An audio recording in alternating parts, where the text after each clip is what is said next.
আমার মেয়ে আসছে বলে মামু তুমি আমার জন্য কি আনছো? আমি তোমার জন্য অনেক খাবার আনছি, একটু কি শেষ করতে আমার সাথে। দরজার সামনে দিয়ে গেটের সামনে অনেক আগুন জ্বলতেছে, যদি দরজার সামনে না আগুন থাকতো আমি আমার মেয়ের বাঁচাতে পারতাম। মারা যাওয়ার আগের দিনও আরবি পরে আসে বলতেছে, দেখ আমি লিখে 10/10 পাইছি। আমার মেয়ের আমি দেখে চিনা লাইছি, মুখটা শুধু ধোয়া একটু কালো হয়েছে। আমার মেয়ে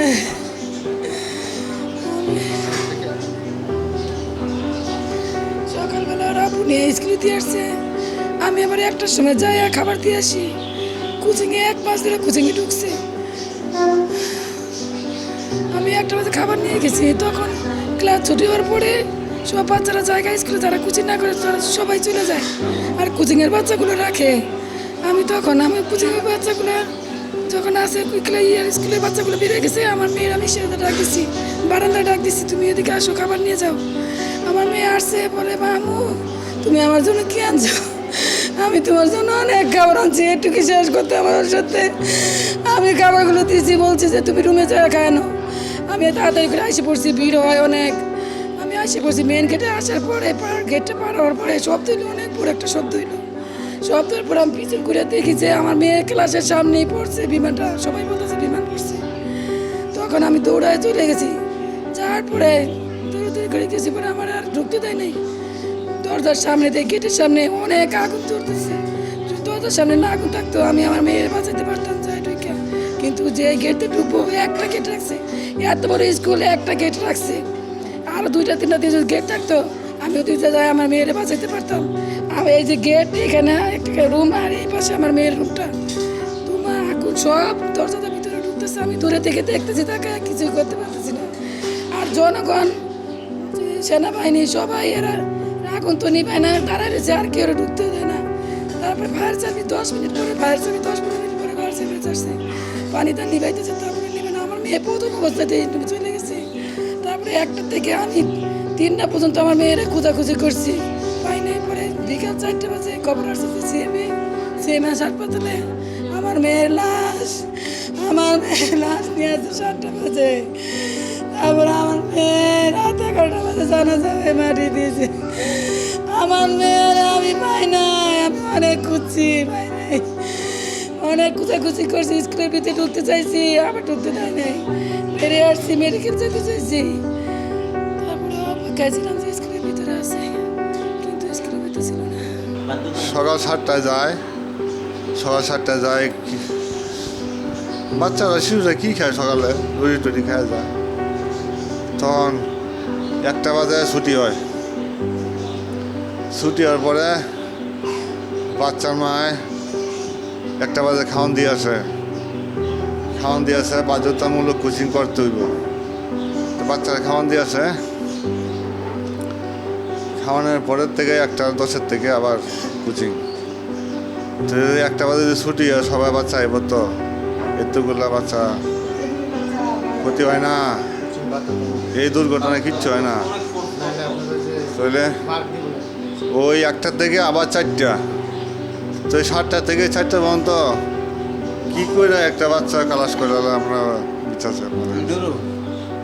কী করে একটা বাচ্চা থাকে এই বাড়ি কাগজের পরে, এই জুতা পরে, 7টা থেকে 4টা। আমি আপনাদের কাছে বিচার চাই। মনে করেন 1টা থেকে আবার 4টা, প্রথম 7টা থেকে 1টা বাজে ছুটি দিয়ে দিলে সব বাচ্চাগুলো বাঁচত, অনেকটি মার খালি হইত না, সবাই বাচ্চা হইল না,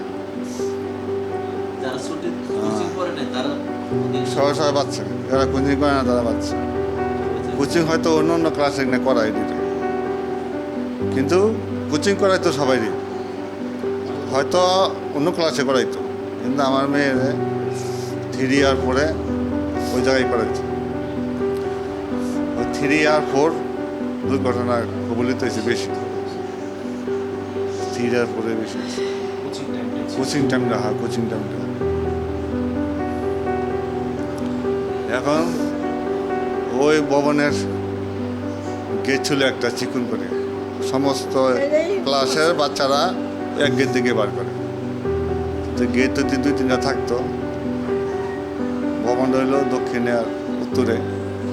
যদি দক্ষিণে থাকতো উত্তরে থাকতো, মাঝখানে গেট রাখছে একটা, সিঁড়িও রাখছে একটা। ওইটা ছাপড়া, দোতলা ছাদ, উপরে ছাপড়া, 3 সিট। ফ্যান অনেক কষ্ট হয়েছে বাচ্চাদের গরমের মধ্যে। কতটা ফ্যান নষ্ট হয়েছে, কতটা চলছে, কতটা ফ্যান ঘুরে না, এই অবস্থায় ক্লাস চালাইছে। বাচ্চাদের খালি টাকা নিছে। বেতন ছিল মনে হয় 1700, কোচিংয়ে নিছে 3500। বাধ্যতামূলক ভয়ভীতি যাইছে যে যদি না করান তাহলে ফেল করাইব, পরীক্ষা নাম্বার কম দিব। চলে বাপ মাদের সবাই চায় যে আমার বাচ্চা পাস হোক, এই ভয়ে সবাই দিছে। এই কোচিংয়ের বিরুদ্ধে আপনারা লেখালেখি করেন। ওই সময় কোচিং ছিল, কোচিংয়ের সময় ছিল। দুর্ঘটনা শুনছি যে এটা টিভিতে মিডিয়ায় আপনাদের শুনছি, 1:12 দুর্ঘটনা করছে, বিমানটা পড়ছে 1:12। তো ওই 1টা বাজে ছুটি, সব বাচ্চা ছুটি হয়েছে। কোচিংয়ের সময় বাচ্চাগুলো দুর্ঘটনা হয়েছে। কোচিং যদি না করাইতো এতগুলো প্রাণ ধরত না। এইবার প্রিন্সিপালের মেয়ে আনা বেশি দায়িত্ব ছিল, নূর নবী স্যার আর জামাই, মেয়ে জামাই, মেয়ে নূর নবী।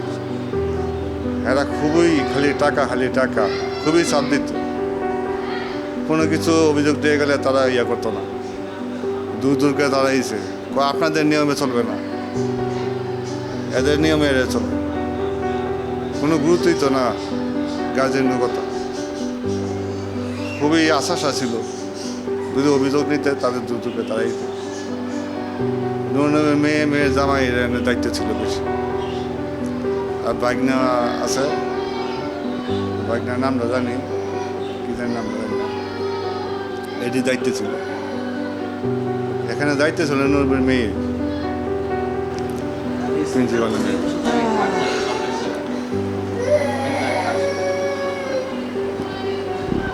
তারা খালি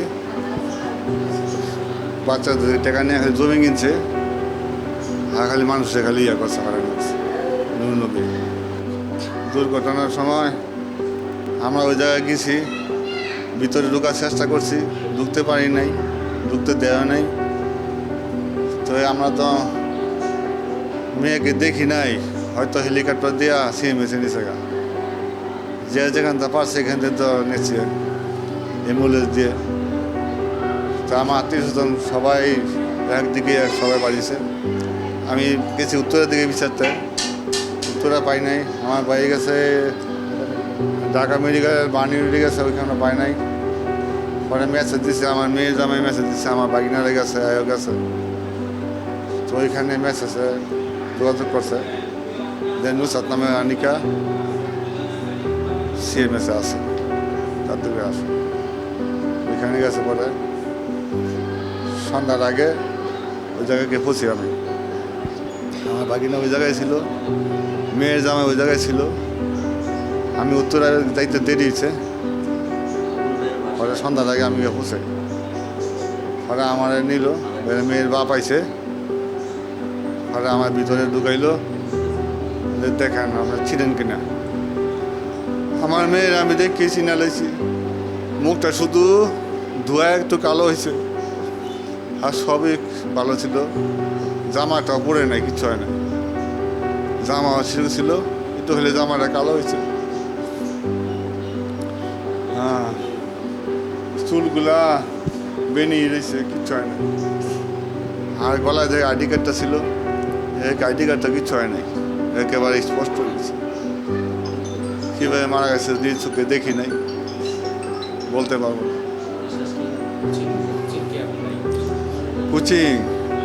কোচিং না প্রতিদিনে আমরা 1টা বাজে নিয়ে আসি।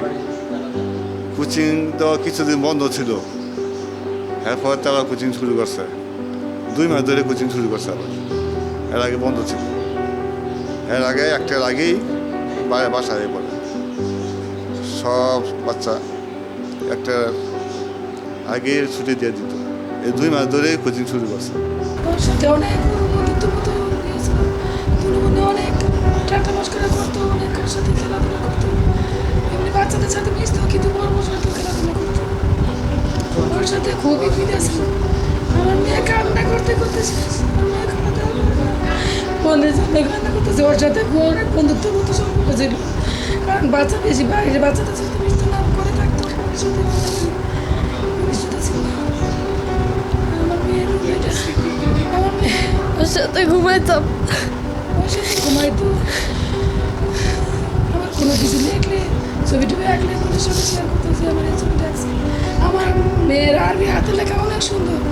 আমার মেয়ে আরবি কায়দা শেষ করে ফেলেছিল, আবার লিখে পড়ে ও লেখে অনেক সুন্দর হাতে লেখা। ম্যাডামে লেখাইছে, 10-এ 10 দিচ্ছে, বোনের দেখাইতেছে, দেখো আমার হাতে লেখা ভালো হয়েছে, আমার 10-এ 10 দিচ্ছে, বোনের এসে দেখাইতেছে। সারাদিন পড়াশোনা থাকতো, কোচিং করে আসতো 3:30 বাজে, গোসল করে খাওয়া দাওয়া করতো। আবার ম্যাডাম ডাকছে, ম্যাডামে পড়াইতো 4টা থেকে 5টা, আর লাস্টের সময়টুকু একটু খেলা করতো। আবার 6টা থেকে 7টা পর্যন্ত আরবি পড়তো, আরবি পড়ে আবার স্কুলের পড়াগুলো আবার একটু করতো। আর ঘোরাঘুরি পছন্দ করতো। ওর সাথে খুবই ঘনিষ্ঠতা ছিল, ওর সাথে খেলাধুলা করতো, ওইটা নিয়ে করতো, ধরে বলে সাইতো, কারণে কী করবো না করবো ওগুলো সাজাইতো। মারা যাওয়ার আগের দিনও আরবি পড়ে এসে বলতেছে, দেখ আমি লিখে 10-এ 10 পাইছি।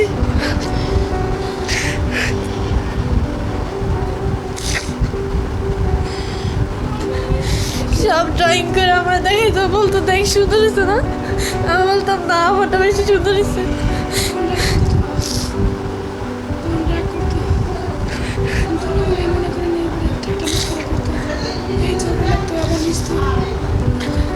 আর এক রাত মনে একা শুতো না,